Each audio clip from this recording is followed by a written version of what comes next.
Jong, एक Xi Jinping. पहले king Jong को समझते हैं क्या किया। इसको पूरी दुनिया ने सैंक्शन लगा रखा है परमाणु परीक्षण के कारण। तो इसके यहाँ फर्टिलाइजर की कमी हो गई, जिस वजह से खेती के में पैदावार बहुत गिर गया है। तो ये फर्टिलाइजर कहां से लाएगा? तो अपने देश के लोगों को कहा है कि डेली 1 बोतल पेशाब करो और उस बोतल में रखे पेशाब को फर्टिलाइजर कारखाने में पहुंचाओ।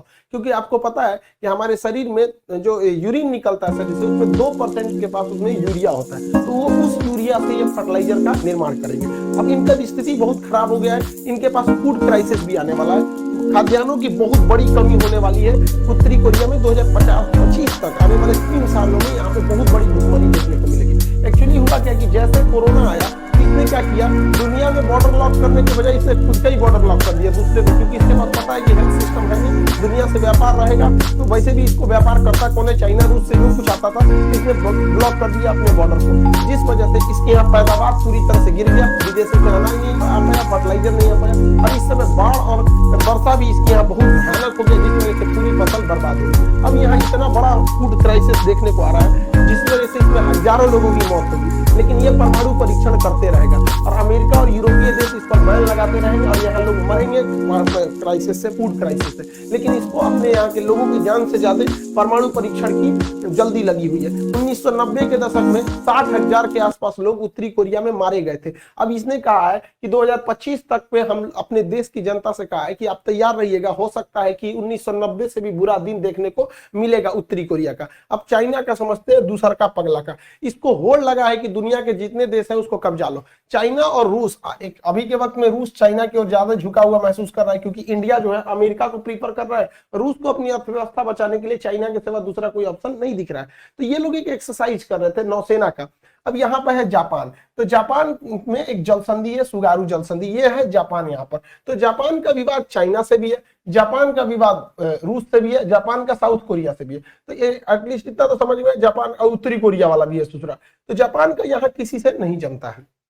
तो चाइना और जापान की जो रूस की नेवी थी, ज्वाइंट एक्सरसाइज कर रही थी। अब जापान का ये ऊपर वाला द्वीप होकाइडो है और ये नीचे वाला सबसे बड़ा द्वीप होन्शु है। आपको पता होगा जापान की राजधानी जो है वो होन्शु द्वीप पर ही है। क्वेश्चन भी पूछता है होन्शु द्वीप किस लिए प्रसिद्ध है, तो पेट्रोलियम उत्पादन के लिए प्रसिद्ध है इसका होन्शु द्वीप। और होकाइडो और होन्शु के बीच में समुद्र का पतला रास्ता है। इस समुद्र के पतला रास्ता को सुगारू जलसंधि कहते हैं।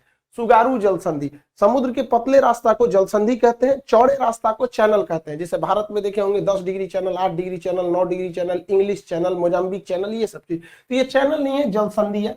ये जलसंधि कॉमर्शियल जहाजों के लिए जापान परमिशन देता है कि यहाँ से कोई भी शिप वगैरह मतलब व्यापार कर सकते हैं। लेकिन इन लोगों ने क्या किया, रूस और चाइना ने यहाँ पूरी नौसेना घुसा दिया इस जलसंधि से। और जहां पर यहाँ इस जलसंधि से पानी वाली जहाजें जाती थी, वहां पूरी अपने शिप लेके घुस गए सब। अब पूरा माहौल वहां पे इंटेंस कर दिए थे सब।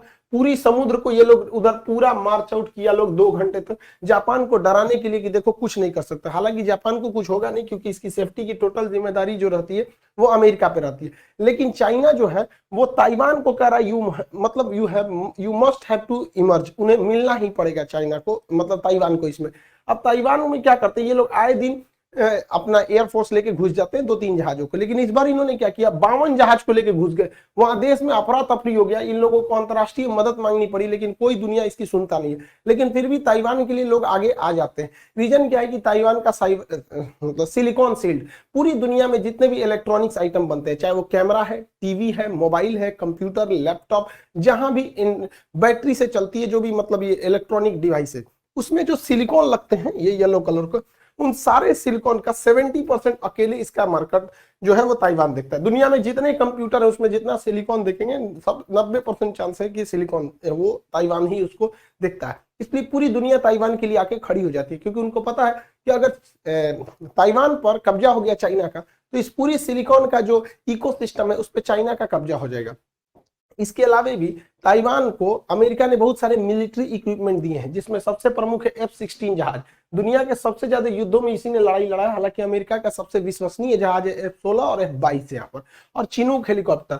अतः अगर चाइना का कब्जा होता है ताइवान के ऊपर, तो ये सारे हथियार भी ऑटोमेटिक चाइना ले लेगा, जिस तरह से अफगानिस्तान में तालिबान ने ले लिया है। तो अमेरिका भी इन्हें बचाने के लिए चला आता है। लेकिन बहुत सारे देश है जिन्हें बचाने कोई नहीं आता है, जैसे वियतनाम हो गया, भूटान वगैरह हो गया, उन्हें बचाने कोई नहीं आता है। इसमें सबसे बुरा शिकार हो रहे हैं इसका वीगर। अभी क्या हुआ है, पाकिस्तान के लिए बड़ी बहुत दोस्ती दिखाता है ना चाइना पाकिस्तान में, तो पाकिस्तान का एक ऐप था कुरान ऐप, तो चाइना का इस साइड में सिंजियांग प्रांत है, यहाँ वीगर मुस्लिम रहते हैं। चाइना इन वीगर मुसलमानों में लगभग 20 लाख मुसलमानों को यहाँ पर जेल में डाल रखा है। तो पाकिस्तान में बना वाला एक कुरान ऐप था, चाइना ने उस ऐप को हटवा दिया प्ले स्टोर से, वहां पे एप्पल स्टोर से हटवा दिया बिना किसी रीजन के। और इस पे चाइना के इस एक्शन का पाकिस्तान में किसी ने कुछ भी नहीं बोला है। इसके अलावा चाइना वीगर मुसलमानों पे एक से एक नया प्रयोग कर रहा है। वीगर मुसलमानों से कह दिया कि आप अपने मस्जिद से लाउड स्पीकर हटा दीजिएगा, इसका विरोध करने पर मस्जिद गिरा दिया गया, उसे सार्वजनिक शौचालय में बदल दिया।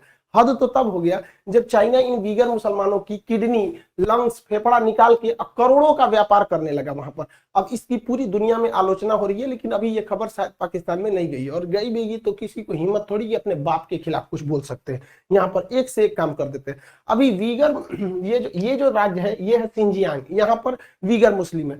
ये तिब्बत है, तिब्बत को तो इसने 1959 में ही कब्जा कर लिया। इसके पास ये जो छोटा सा जिंघाई नाम को जो है क्विंघाई, ये राज्य है किंघाई, यहाँ पर भी मुसलमानों की संख्या ठीक ठाक है, दूसरा सबसे ज्यादा मुस्लिम है सिंजियांग के बाद यहाँ पर। अब यहाँ पर इसने क्या किया है, कहा कि चाइना में अगर रहना है तो चाइना की तरह दिखना होगा, आप कोई भी रिलीजन को फॉलो कीजिए। उसने कह दिया कि मस्जिद पर ये जो ऊंचे ऊंचे मीनार है, ये मीनार को तोड़ दीजिए, ये जो गुंबद है टॉम, इसे तोड़ दीजिए, ये मीनार नहीं होनी चाहिए, ये मेहराब जैसी आकृति ये सब नहीं रहनी चाहिए। तो चाइना इसको कह रहा है कि तोड़ दीजिए, और तोड़ मत दीजिए, इसने तोड़वा भी दिया। जैसे देखिए ये मस्जिद पहले ऐसी थी, इसका मीनार ये जो था इसमें से गायब कर दिया यहाँ पर से। इसके अलावा अंदर में देखिएगा यहाँ भी एक मीनार है, यहाँ से देखेंगे वो मीनार गायब कर दिया। यहाँ पर डिजाइन बनी है ये इस तरह मेहराब जैसा, इसने कहा इसको तोड़ो। चाइनीज परंपरा में बिल्कुल ये क्या होना चाहिए, चौकोर होना चाहिए। यहाँ पे अगर आप देखेंगे ये मेहराब जैसा इस टाइप का बना है, ये चाइना ने कहा कि ये सब का लिए बना रहे हो, ये सब हमारे यहाँ नहीं चलेगा, चौकोर चौकोर बनाओ। देखिए पूरा सेम वही मस्जिद है, इसको चौकोर कर दिया। अभी पूरी दुनिया में इसकी आलोचना हो रही है, लेकिन दुनिया में कुछ ऐसे भी देश हैं जिनको लोगों को चाइना से कोई मतलब नहीं। ये चोट्टा तभी चिल्लाएगा चाहिए ओआईसी वाले लोग, आप लोग को कुछ खबर लगा कि नहीं, आप लोग को कुछ ही सबका, लेकिन आप लोग को तो कुछ बोलना नहीं है। इन लोगों को केवल दो जगह तकलीफ होती है, एक 370 हट गया, कश्मीर हाय कश्मीर हाय कश्मीर, आएगो इजराइल फिलिस्तीन, बस फिलिस्तीन और कश्मीर में ही इनको समस्या दिखती है, बाकी इन्हें कहीं समस्या नहीं दिखती। दिक्कत ये नहीं है कि चाइना ऐसा क्या कर रहा है, इनकी समस्या, लेकिन इसका मन बढ़ते जा रहा है। लोग मन बढ़ते जाएगा तो कुछ भी करते जाएगा। अभी हम लोग के यहाँ दीपावली का फेस्टिवल चल रहा है, इस बार चाइना को समझ में आया है कि भारत में चाइना जो गलवान में पंगा ले रहा है वो बहुत महंगा पड़ गया। एक्चुअली इस बार दीपावली में कोरोना प्रोटोकॉल की वजह से पटाखे वगैरह पे बहुत सारी पाबंदियां लगाई गई और विदेशी लाइट्स वगैरह को पिछले साल से ही लोग बहुत जागरूक है। इस बार भी हम धन्यवाद करते हैं पूरे देश के लोगों का कि जो चाइना का बहुत बहिष्कार किए।